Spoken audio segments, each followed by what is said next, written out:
বুয়েটে আবরার ভাইয়াকে হত্যা করা হলো। ঢাবিতে একজন আপনার চোর অপবাদে তাকে মেরে ফেলা হলো, কিছুদিন আগের নিউজ। তো আমার কথা, তাদের সিবি কি বাতিল হয়েছে? তারা কেন নিবে না এটার কারণ অবশ্যই দর্শাতে হবে, যে কেন নিতে চাচ্ছে না সেগুলি যুক্তিগুলো ধরে তুলতে হবে। আমাদের একটা শান্তিপূর্ণ কর্মসূচির জন্য যদি তারা আমাদের সিবি না জমা নিতে চায়, কারণ কথা হচ্ছে দেশের বিভিন্ন স্বনামধন্য কিন্তু আপনার প্রতিষ্ঠান আছে যেখানে প্রতিনিয়ত স্টুডেন্টদের মেরে ফেলা হচ্ছে, বা কোনো একটা কারণবশত আমরা ইতিমধ্যে জানতেও পারছি যে বিভিন্ন দেশের এক নম্বর প্রতিষ্ঠান যেগুলো আছে সেখানে কিন্তু মেরে ফেলা হয়েছে। বুয়েটে আবরার ভাইয়াকে হত্যা করা হলো।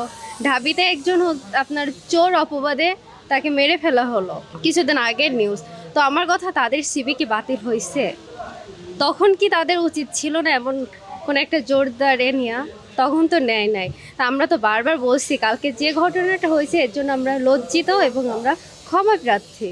তারপরে যদি তারা মানে কোনো কিছু না করে, আমাদের সিবি যদি বাতিল করতে চায়, যোগ্যতা দেখে অবশ্যই নিবে, একজনের যোগ্যতা থাকলে অবশ্যই নিতে বাধ্য, সেটা তিতুমির হোক যাই হোক। আর এটা হচ্ছে একটা ভুয়া কথার মতো একটা কথা উঠেছে, এটা আসলে কতটুকু যৌক্তিক? আমরা যদি কোথাও সিবি ড্রপ করতে যাই, তখন যদি আমাদের রিজেক্ট করে বা ওখান থেকে বের করে দেয়, বা আমরা আশানুরূপ রেজাল্ট নিয়ে বা ইন্টারভিউ অংশগ্রহণ করে আশানুরূপ ইন্টারভিউ দিয়ে যদি না পাই, বিশেষ এই কারণটার জন্য যদি আমাদের রিজেক্ট করা হয়, তখন আমরা এটা দেখতে পারি বা এটার প্রতিবাদ করতে পারি যে কেন নিবে না বা কেন নিচ্ছে না।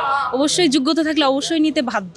আর তারা কেন নিবে না এটার কারণ অবশ্যই দর্শাতে হবে, যে কেন নিতে চাচ্ছে না সেগুলি যুক্তিগুলো ধরে তুলতে হবে। তখন আমরা সেখানে আসবো যে আমাদের কি আসলে আদৌ ভুল নাকি ওদের ভুল, সেটা নিয়ে মুখোমুখি হওয়ার সম্ভাবনা আছে।